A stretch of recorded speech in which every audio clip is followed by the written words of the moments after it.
Hey there, how you doing? Let me just do this so I can advertise what we're doing here. This is Paul Murphy's A Christmas Carol. No, not that one, a different one. You think I wouldn't need to read the title since it's my own book, wouldn't you? This is, I don't know what chapter this is. Someone remind me. Thank you. Thank you, Dave in Illinois. Chapter 10, Illinois. Is that anything like, sleepless in Seattle? I was sleepless in Seattle. I was ill in Oi.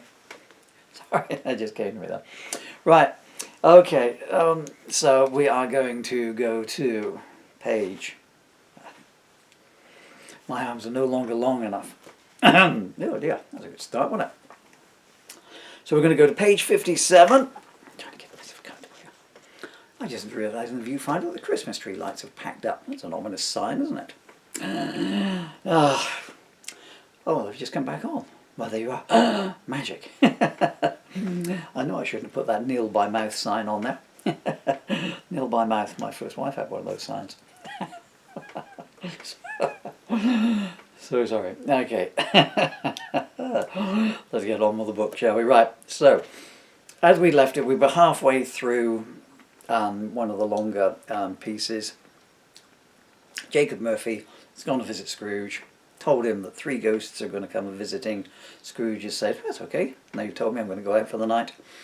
And Scrooge is now relating to Jacob Murphy, as he is in this book, what happened to Jacob Murphy, stroke brackets Marley, after he died. And the running joke being that Jacob Murphy had married Scrooge's sister Fan, hence the extremely long chapter 3, which is just the world's longest double entendre joke about the word fan, or slightly longer. I think it has a different connotation or different meaning in America, doesn't it? So I don't know if you can say the fan and a... right, where do we get to? So... I need to judge how... So sorry, let me just get my bearings here. Let me get my bearings straight, as Magellan once said. The bearings straight. Hey, this is all free, you know. So, right, that was it. Oh yeah, so Jacob Marley's been killed and he's relating what happens to Jacob Murphy's wife, Scrooge's sister, Fan. Very Rudolph. Oh, and the joke being when Jacob Marley got run over by a Santa sleigh. Very Rudolph, what is going on here? Inquired a passing peeler. Mind your own business, and get that onion away from me, replied Santa, later exposed as the notorious Jack the Santa, a.k.a. the Whitechapel Rapper, who terrorised the neighbourhood every December the 24th for 5 years. I should be doing this in Scrooge's voice. Giving ladies of the night pictures of a Guatemalan bushy-tailed llama and telling them it was their long-lost twin, and had they noticed their legs getting hairier recently. Separating the reindeer by declaring them man and wife, at which point the male reindeer lost interest in the lady and wandered off looking for a bit on the side, preferably a Guatemalan bushy-tailed llama instead. Instead? I'm lapsing into the connery of the Sean here. Santa looked under his sleigh.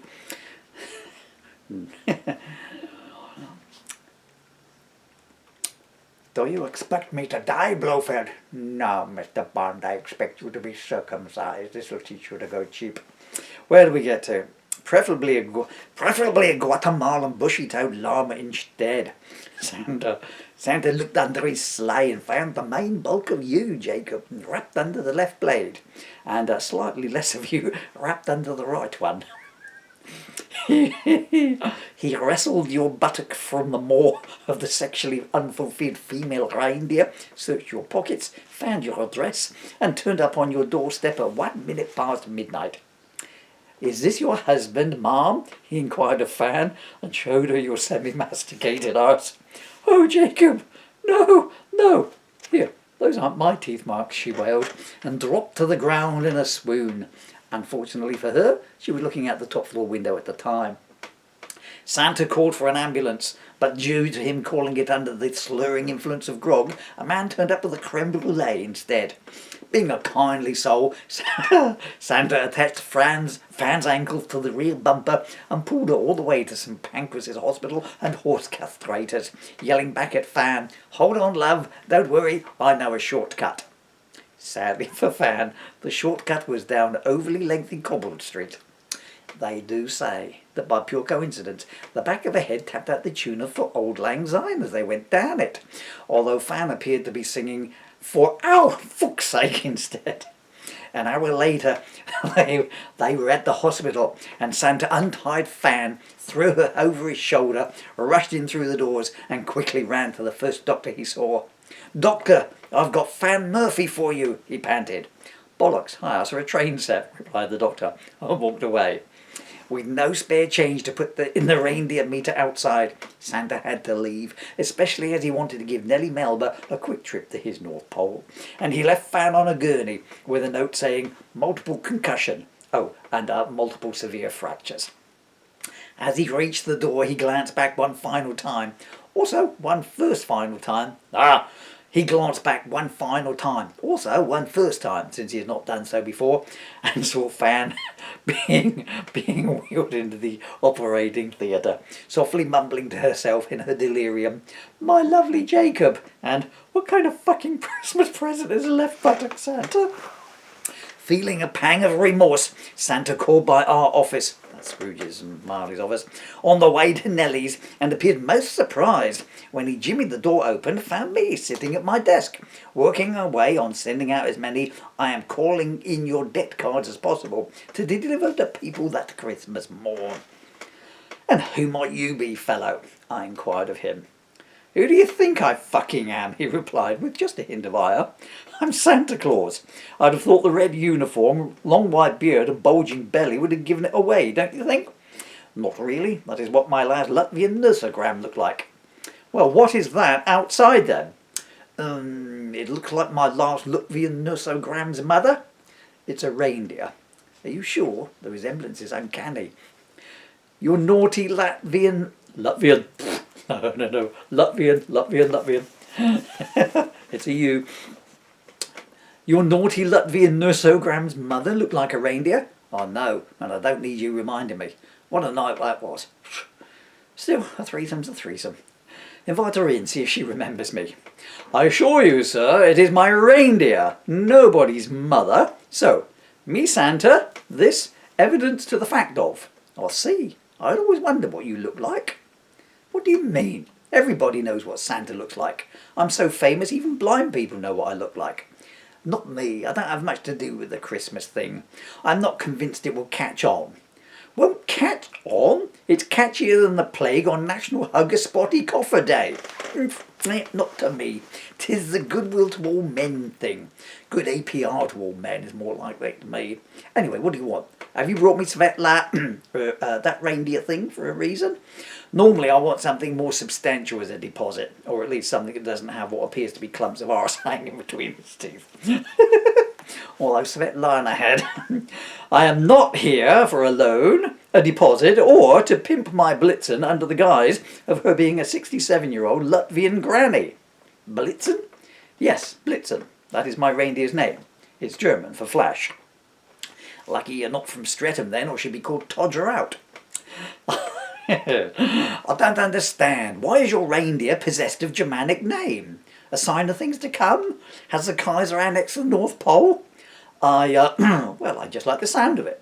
As opposed to, I don't know, Rosie or Bella or Snowy No Say?" "Yes, as opposed to all those." "Well, very well, I shall not pry. Hey, if you ever put her on the market, it would be a, wait for it, flash sale." "No, it wouldn't. It would be a Blitzen sale, because her name is Blitzen." "Yes, but it was a joke." Forget it.